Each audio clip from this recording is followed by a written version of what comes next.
Where would you like me to start? Wherever you want, man. Okay. I guess some backstory is required because it's such a different story. I grew up in Texas, and I was living in an abusive household with some alcoholic issues. Um, and I guess my journey really started from the abuse. One night, me and my stepfather got into a fight. I think I was like 11 or 12, and um, it got carried away. And when he was done, I picked up a golf club, and it got real threatening. And he picked up a golf club, and um, it escalated from there to a pretty dangerous place where I ended up um, getting a knife. And, my stepfather said if I want to end this, I'll just go get my gun. And I think I told him, if you turn around, I'm going to put this knife in your back. And they left. So him and the rest of my family left. And I called my dad, and I was like, you got to get me out of here. I'm super tired of the abuse. And he told me he was going to do something about it. And so the next day, my family was acting like super nice. And I thought that that was odd. But at the time, I remember thinking that, my dad had called social services or whatever, and they were thought that they were in trouble. So they were trying to be nice to me. And they told me that they were going to take me to McDonald's and we were going to get a Happy Meal. But first, we needed to stop and talk to this lady.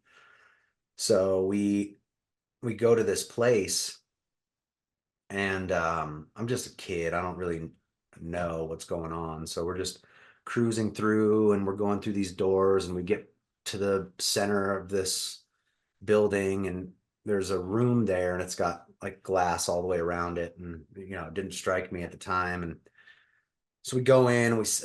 She asked me to take a seat, and she um, told me that I'm gonna ask your parents to leave. And I'm still thinking like she's gonna ask me the story about like the knots on my head and why my face looks like that. And she didn't want to do it in front of my parents. And so I sit down, and the door opens, and they go, and the door shuts behind them. And she starts talking to me a little bit about what happened. And I'm telling my story or whatever. And then she tells me that I'm in a mental hospital, and that they're going to keep me there. And I remember like freaking out and trying to get out of the door, and them calling some people and restraining me. And they ended up tying me to the bed, and I think shooting me up with either Thorazine or Haldol, one of the two. Um, and I remember like kind of feeling broken at that point in time. Like I was tricked um, into being tied down in this mental hospital. And, after that, I really didn't have a lot of trust for people. I started in my addiction, based around a lot of that trauma. Um, when I got out of that mental hospital, which took a lot, I moved up to my dad's house for a year. And by that point in time, I had authority issues. And I was starting to, you know, I guess I was smoking weed at the time, um, but starting to get in more and more trouble based, in hindsight on that trauma. And I started getting in some conflict with my father, and I started going to juvie. I got several adjudications and was taken away by the state and put in foster care for a while. And um, then I got in some more trouble, and I ended up being put in this group home for the remainder of my adulthood. And I emancipated when I was either late 16 or early 17, started, got my own place and had a job. And um, I started getting trouble, started dabbling with methamphetamines. And it was over after that. I started getting in a lot of trouble, in and out of the county jail. I spent most of my life incarcerated, as a matter of fact. I, did a year and a half here and a year there and 6 months there. Most of my adulthood was spent in and out of the county jail, probably more in than out. And then I just kept bonding out. And so I had racked up all of these charges without going to prison. And on December 4th of 2000, I got in a shootout with the Highway State Patrol. One of the main highways is I-25. It goes right down the middle of it from north to south. It goes right through the middle of downtown Denver. And I got in a shootout right there in downtown Denver during rush hour traffic. Um, the helicopter was there, and I fired a bunch of rounds at the pursuing officers. It ended up culminating in a 48-year sentence. And, at the time, I remember sitting in the county jail and they were offering me a 48-year sentence. And I remember talking with this guy that was down from prison and trying to figure out, like, what would that mean? If I took that deal, what would that mean? Like, based around parole and good time. Um, and I remember talking to him and we were trying to like do the math, and this old timer came up to me and he's like, "Hey, youngster, I don't mean to ear hustle your conversation, but I am in here for attempted murder on the police. I fired one round and shot a police officer in the arm, and I've been here for 42 years." And he said, it works like this. Like, if you are on parole and you have a really short sentence, I mean, if you're in jail or prison with a really short sentence, you're probably not going to get parole. They're either going to parole you to your mandatory release date, um, or they're going to tell you not enough time in. And if you have a violent crime, you might, even if you're doing everything correctly, you might have to see parole 4 or 5 times before you get any action. But if you have a violent crime against the police, they're not going to let you out. I think he said he'd been down to see parole like 17 or 18 times or something like that. And he'd done 42 years on that sentence. And so that created a mindset in me right then that this was going to be the rest of my life. So as a young kid, 48 years seems like forever. And I went in with that mindset, and, I got in trouble. I engaged in all of the politics and reindeer games. I never got into a gang, but I did get involved in the culture. Um, but eventually I grew up. I had a couple of stimuluses happen while I was in prison that really gave me a paradigm shift. The first one was, um, when you're in prison for a long time, like, people fade away, right? Like, you life goes on without you.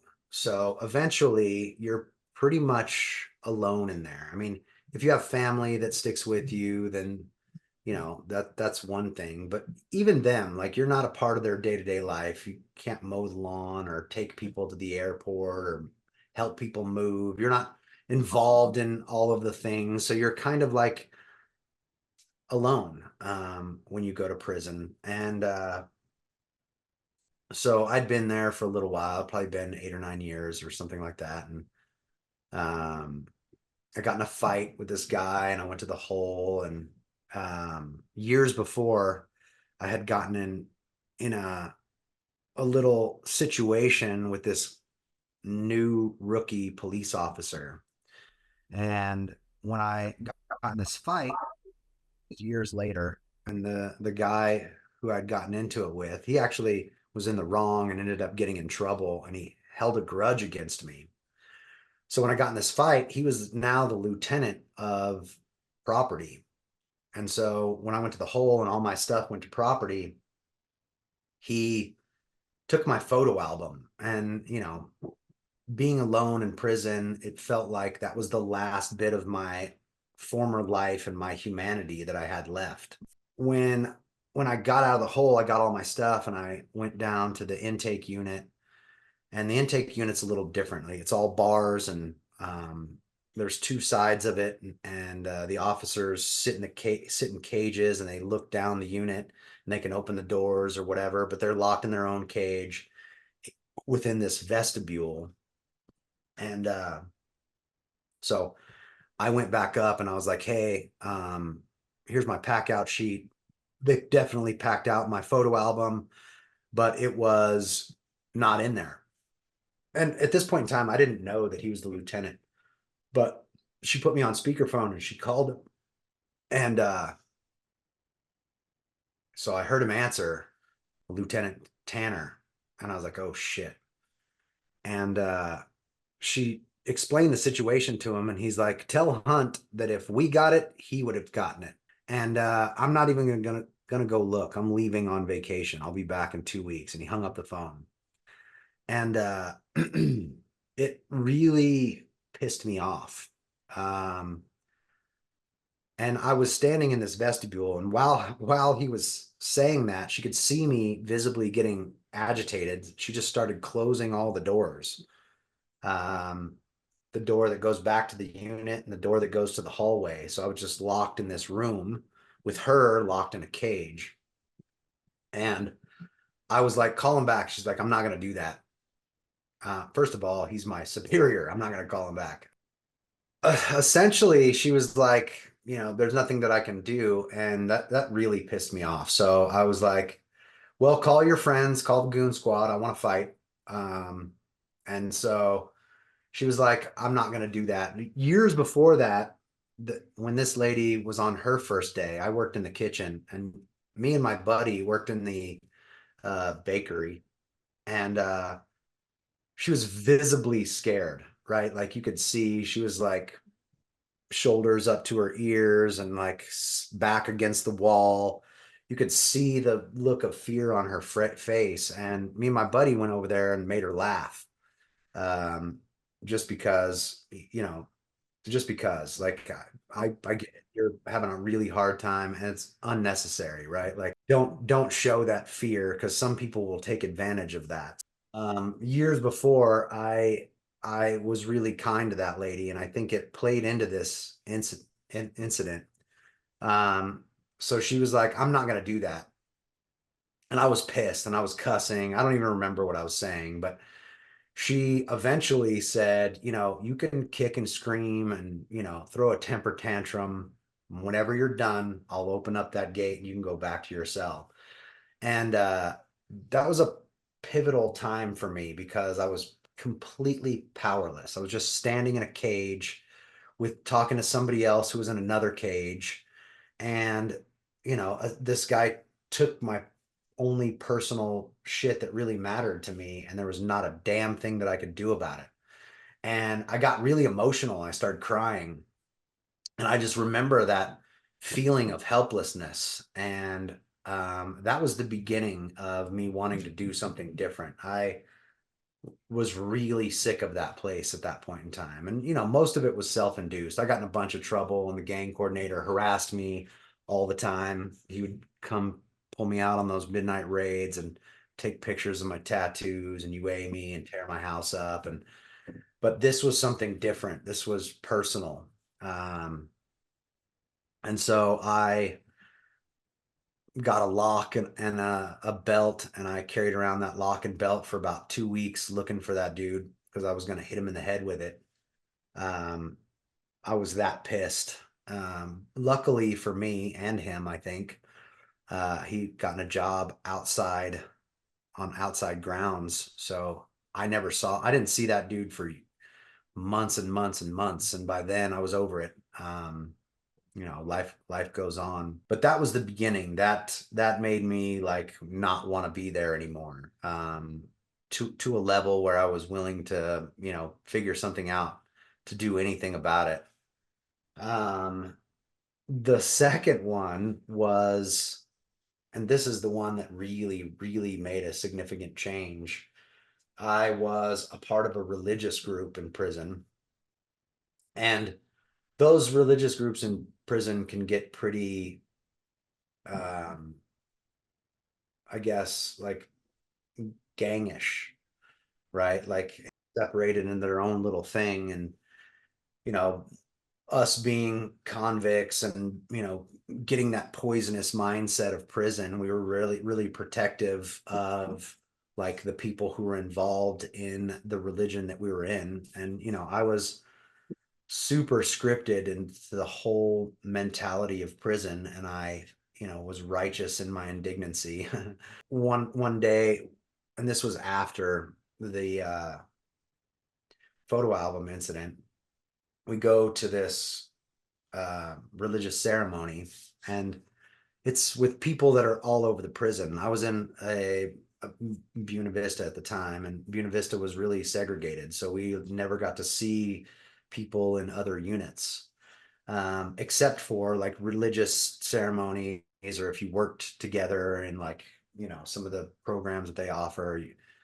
But I wasn't allowed to go to any of those programs at the time, so I was just stuck in a unit. So I never saw these people. So in the past, I had kind of, uh, I guess, for lack of a better term, policed our religious grounds and the people that were involved in it.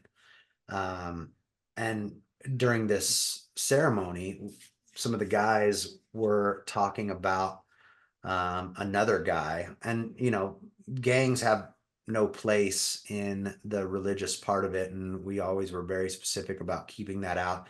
But this guy happened to be in a gang, and he was talking about one of his other gang members. And essentially, what happened is he allowed somebody to slap him at the poker table and didn't do anything about it, which is a big deal in prison, especially if you're in a gang. And my belief was is that this guy was, it was his responsibility to do something about it because they were in the same gang together, but he was trying to figure out a way out of it and bring it to our attention in hopes that somebody else would take care of his problem. And so he brought it to me like, hey, here's the situation, what should we do? And it's really cut and dry. Everybody knows the rules. I told them, you know exactly what you're supposed to do. You're supposed to cut that tattoo off of his face and, at the very least, make him leave. I don't have to tell you that. That's your rules, not mine. You know exactly what you're supposed to do. And everybody agreed. And, we had the ceremony, and then everybody left. And then it changed. We were segregated again, and guys that worked in my unit worked with them, some of the guys in the other unit in auto body. And so they would bring back these messages. In prison, it's called putting cables on it, right? Trying to pump somebody up. Essentially, they're saying these guys in the other unit are talking shit. Like, we don't run anything. And but really, those guys came and asked what my opinion was. And I just reiterated what the environmental rules were. Not like I was telling them what to do, but I was saying, you know, this is the unwritten rules in prison. This is what you're supposed to do. They're not my rules. But he, was there initially to get me to do it because he didn't want to do it. So when he went back and he was supposed to do it, then they started talking shit. And, we didn't have another religious ceremony for months and months and months. And all the guys in my unit were coming to me like, can you believe these guys? And this is what they're saying. And, they were all, pumping this whole thing up. And I never really said anything, but it went on for months, over and over and over again. And the guys in my units were shit, shit starters. So they just kept saying stuff over and over and over again. So finally, the day comes when we're going to have the religious ceremony, and we go out there, and all the guys in my unit are, supposedly pissed off at these guys, and all the guys over there are, pissed off. And so we go out there, and as soon as we get out there, The guys in my unit and the guys in the other unit start shaking hands and shit, like nothing happened. And that pissed me off because they were talking shit for months. And the guys in my unit were acting all pissed about it too. And when it came time, they didn't want to do anything about it. So I said something about it. I was like, what the fuck are you guys doing? And we had a few back and forth. And one of the guys was like, well, what are we supposed to do? Stab every person that doesn't follow the rules? And we had a pitchfork to stoke the fire in on the grounds. We were able to have a fire, and it had a piece of metal welded across it. But I picked that up, and um, I said something like, "I'll stab every one of you," and I started swinging the pitchfork around, and people started climbing over the fence, and it got real stupid, and the cops got called. Luckily, it was a super cool officer or whatever, and um, I calmed down a little bit when the police were there, and I went and sat in the corner, and everybody like left and used the bathroom, and I realized in that moment that I was living by an ideology that was given to me that people are pretending to follow, but they don't really believe in it. They're just conforming to their environment, and that I was being a follower, and not a leader at all. And I realized, that I was just following along with something somebody else expected of me to do. Um, and I realized that I was willing to die or kill for something that nobody else really believed in. And you know, I I sat back and I was like, man, I could have really done something bad there, and for what? So I thought about it for a really long time. And I went back to the grounds one more time, and just because, when you're in prison, I said a bunch of shit that you can't say in prison. And I did some things that I was sure that somebody was going to have a problem with when somebody like put some jumper cables on it later back, because it's better to handle things face to face than to have somebody like sneak up on you or whatever. So I went back to see if there was any hard feelings.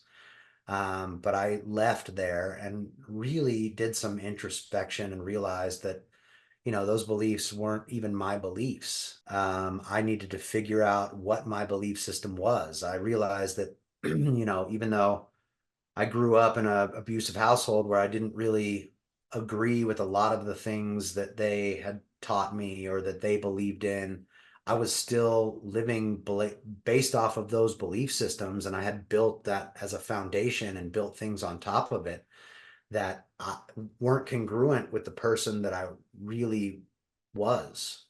So it started that journey in the library of reading philosophy. I pretty much distanced myself from everybody, and I went to figure out who I was and what I really did believe in. Um, and that led to me, deciding I'm gonna get out of here. I don't know what that looks like, but I'm gonna make that happen. And so I set out on a mission to just act like people who are gonna get out act. I started thinking like, what do I need to do? All I had known is drugs and drama, essentially crime, my entire life. So I, had dropped out of school. I never really had a trade. So I figured I needed to get something that I could do when I get out that will help me catch up. I mean, I might be super old and I didn't have anything. I didn't have a 401k. Um, so I spent some time trying to get a trade. I wanted to get into the welding shop, but in prison, what they want to do is they want to get people who are about to get out those slots so they can use them right away. And I still had, you know, 39 or 40 years left on my sentence. Um, and they wouldn't let me in the class. So I found a loophole and became the tool clerk and started handing out tools to all those people in the morning, and eventually talked my boss into letting me take the class. And I ended up running the class. I would take the books out there and everybody would read out of the books, and then I would collect all the books and I would hand out all the tests, and we would take the tests, and then I would gather them all up and I would take them into the office and then he would grade them. And my boss at the time, he didn't, he would just give everybody a B no matter what they did. He wouldn't even really look at the sheets.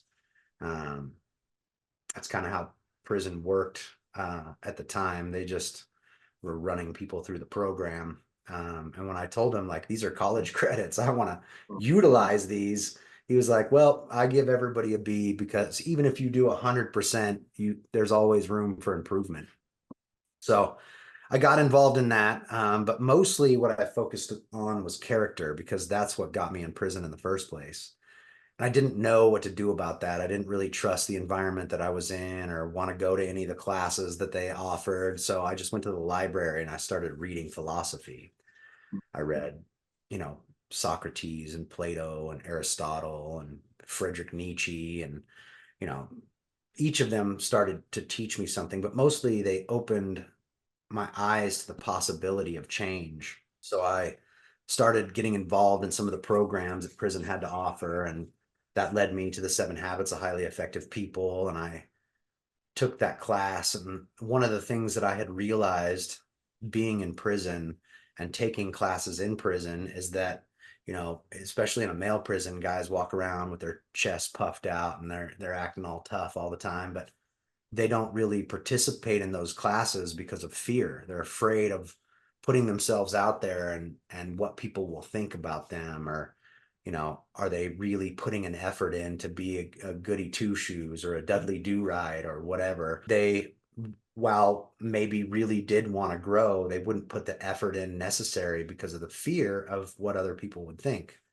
And so I really engaged in that class. I asked a bunch of questions. I was fearless to be wrong. I realized that, you know, we learn more from our mistakes than our successes. So I just asked a bunch of questions and answered questions even when I was wrong. And it led to my circle of influence to start to grow. By the end of that class, people were asking me questions about the class that I was taking.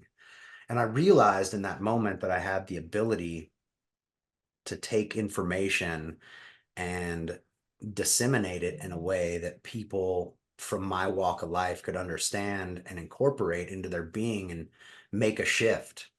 Um, so I gave a speech at the end of that class and it was really popular, and they asked me to come teach it. And so I became a core group member and I started teaching the 7 Habits of Highly Effective People. And I kind of got the bug, right? Like, you know, the argument about altruism, if it makes you feel good, is it really altruistic? But that was my experience. I had caused nothing but destruction and damage my whole life, and it felt good to do something positive with my life. So I really enjoyed it, and I engaged and I started to get better and better at teaching the 7 Habits.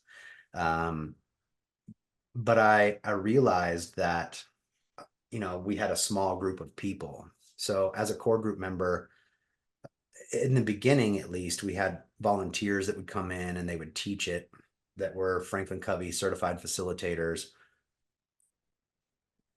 And then we would have our own little tables and there would be like 5 people there. And so they would run a 2 hour class and then we would go to table discussions. And that's where we would come in and kind of correlate the information for their specific situation. Some of the inmates before me created a workbook. And so we would go through the book, we would read the chapter, and then we would go through the corresponding workbook and fill out some stuff in there. And then the next class, we would take a test on that, and then they would teach the following class. Um, and, you know, the core group was instrumental in really that teaching piece and meeting up after class and before class. And um, the book was written for business. our job to take that information that was written for business and correlate it to their situation because it's applicable for families and relationships. And just like Stephen Covey has the one of the deepest insights into the human condition that I've ever read about. And I've read a mountain of books. He just has a really good structure. And again, there's no easy button in life, but habits gives you an ability to function in a way that gives you the best and most effective shot at whatever it is that you're doing. So that's what we would do. We would break down into core group afterwards, and we would correlate that information. And I realized that I was affecting change, and that I was, being the coffee bean, I was affecting my environment. But it was just a small pool of people. I would get 5 people for 10 or 11 weeks, and then we would take a break, and then I would get 5 more people for 10 or 11 weeks. And we might have 4 classes a year, and that's 20 people in an entire year that I have the ability to um, you know, help. So I wanted to do something else. I started a newspaper in prison. It was called the Serving Times. And I started writing articles, and I got one of my buddies involved, and we were writing, and then we started getting other people to write articles to kind of change the conversation and get different perspectives in a place where people don't really talk to each Right. other. Um, and then, that really started to blow up, and it changed the conversation quite a bit and got people talking that wouldn't usually talk. And everything kind of exploded from there. I started doing some public speaking, and they wanted to have me speak with all the new people that are coming in and all the new rookies that were starting to work there. And um, we created a couple of programs for Franklin Covey that they packaged up and um, are selling around the prison system in the United States. Um, I met a New York Times and Wall Street Journal bestselling author. His name's Weldon Long. He's a renowned motivational speaker, entrepreneur, and a mentor of mine. And eventually, the prison system, it goes back and forth on lock them up and throw away the key and rehabilitation. The pendulum just swings back and forth based on political views at the time. And during this time, they realize that 95% of everybody that's incarcerated has an out date, and people are getting out, and they're driving drunk, and they're going back to drugs, and they're robbing people, and they're moving in next to your grandma, and they're driving on the same streets as your children. So the condition in which they get out is vital. The ability to acclimate and transition from that crazy environment to this more public environment is so difficult. I think at the time it was about a 53% recidivism rate within the first 3 years. I think it was like 76% after 7 years. People were just going back, and they wanted to create a reentry program. So I had worked pretty closely with a lot of the administration, and they asked me and a couple of my buddies to come up with a program. Well, first they said, we want you to be a part of it. And I said, okay, well, what does that look like? And they said, well, we're going to create a unit that everybody who's 6 months from getting out lives in the same unit, so we can get them all together. And we want to move you in there to change the conversation, just influence people. And, that's not something that I was really interested in, because those people are all continuously leaving. Uh, at this time, I'd been in prison for probably like 15 or 16 years. And seeing people leave every day when you have to stay there is not very enticing. I still did it, but I Yeah. was had a little bit of trepidation. And then as the conversation continued, they were like, we also want to create a program that helps change the mindsets of people so they can get out with a different mindset and start accomplishing things and not come back immediately. And so I said, well, great. What does that look like? And they said, he said, we have no idea. We were hoping you would know. I had met Weldon, and I had seen him speak, and I had read his book, and I had started practicing the principles that he wrote about. essentially his book, his second book is called The Power of Consistency, and it's the law of attraction. It's how to manifest things. So we created a program based off that book.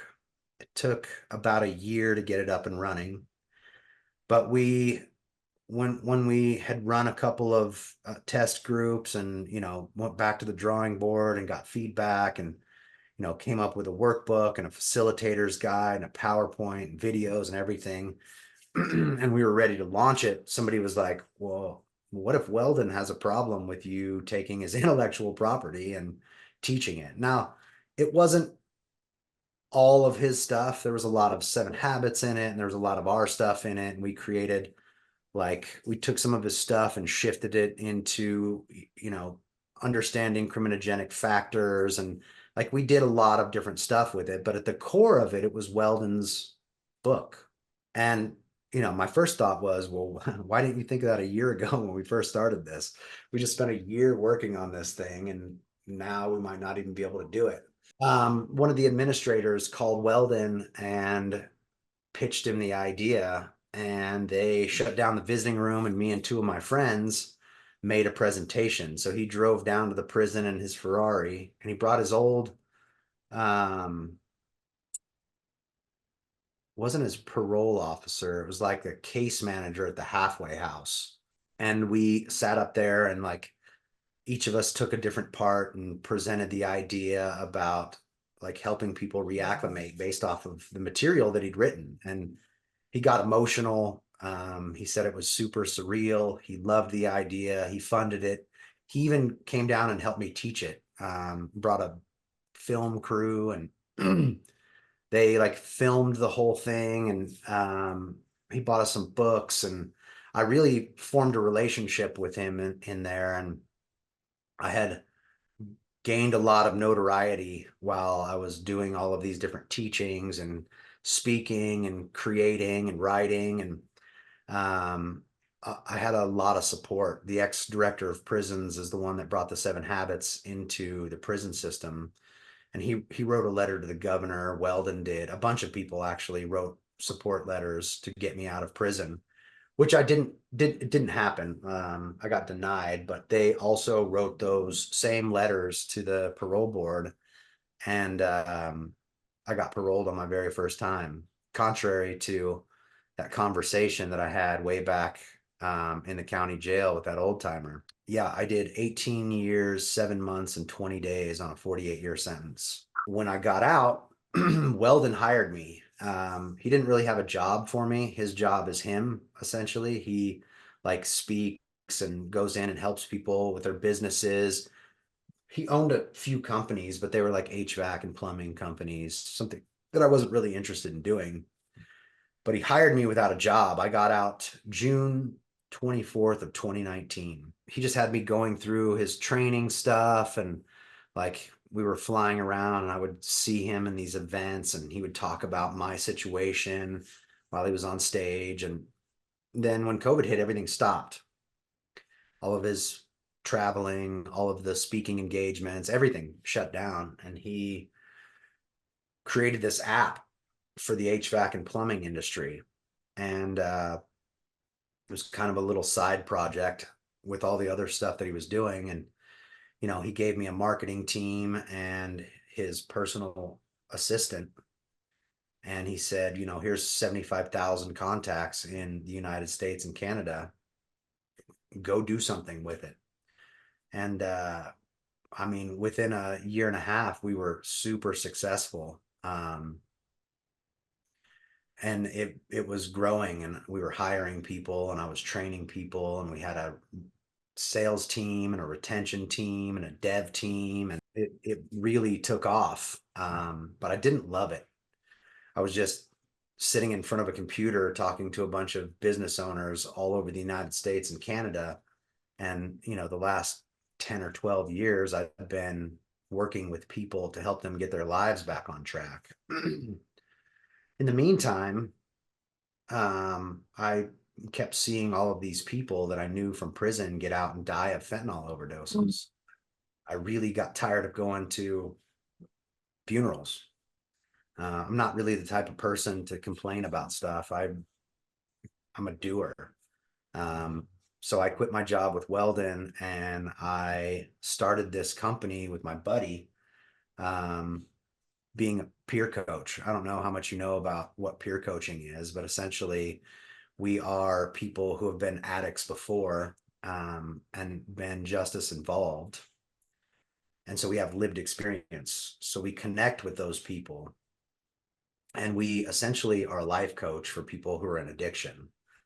My specific like passion for it was really those people who are getting out of prison, helping them reacclimate and not go back to the drugs, because usually that's what happens, right? Like it's such a different environment, and you go from this place that takes away your autonomy and creates dependency to like I've got to do everything and I've got more restrictions than everybody else. I've got to get a job and I've got to go to probation and take classes and be home on a specific time. I've got to take UAs.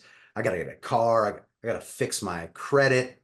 We're going to throw the opposite sex in. And so now I'm in a Right. relationship and haven't been in one of those for a really long time. So that was really my passion. Usually those people get overwhelmed and they just go back to what they know, right? They're like, they get the fuckets. They're like, I'm just gonna, go do what I know how to do. And that's really where we come in, talking them down off the ledge and giving them a different perspective and helping them with resources and really helping them get their life together. And those people, they'll get out and they'll try to tell me like they'll do like a 5 or 6 year stint or maybe even 10 years and be like, it's a setup, parole's a setup, and you Mhm. can't get a job and you can't find a place to live. But they can't tell me that because I did it and I was down for almost 20 years. When I went to prison, I had never had a driver's license. I'd never been on the internet. I'd never seen a smartphone. So when I got out, everything was brand new to me. And it's super doable. And the people say that it's a setup, but there's tons, and I don't know how it is in Ohio, but out here there's tons of resources Yeah. to help people succeed when they get out. And so I started that company, and then we had a difference of opinion, and I started my own company up. I've been out as of June 24th. I've been out 5 years and 1 month as of right now. Since then, I've started 4 businesses, bought a house, gotten married, had a baby, um, and I'm crushing it. Um, and I, I think back to that time when I was sitting in the county jail, and I thought that none of this was ever going to be possible. I thought that I had sealed my fate and that I was stuck in prison for the rest of my life. And it's awesome that I am out here being able to do what I love to do and, you know, like making a real life for myself. Um, but also that it's possible, right? Right. I was such a different person back then and I was so broken and angry, that I had never created anything good. Um, and so now, I have all the opportunity in the world and I'm loving it. Now you're in the company Transcendence Recovery. Is that correct? I own 3 companies now. I own Transcendence Recovery, Transcendence Sober Living, and GBS Recovery. I also teach the 7 Habits with the parole department, and I'm on the governor's advisory board. So if somebody in the Colorado area, let's say they watch this and they want to change and they just didn't know which step to take, what would you tell them and how could you help them? Well, I would just go on the website, transcendencerecovery.com, and just fill out the contact information and someone would reach out. If you're having a problem with addiction, or getting out of prison and reacclimating back into society and need some help, yeah, look us up and somebody will reach out to you and we'll meet up and see what the issue is and see how we can help. Hey, I really appreciate your time. Rule, you have an amazing story, man, an amazing testimony. I find it inspiring, and I know other people will too. And you got my number, you got my email. Reach out anytime if there's anything I can do for you, man. It was a pleasure to have you on. Yeah, thanks, Michael. I appreciate it.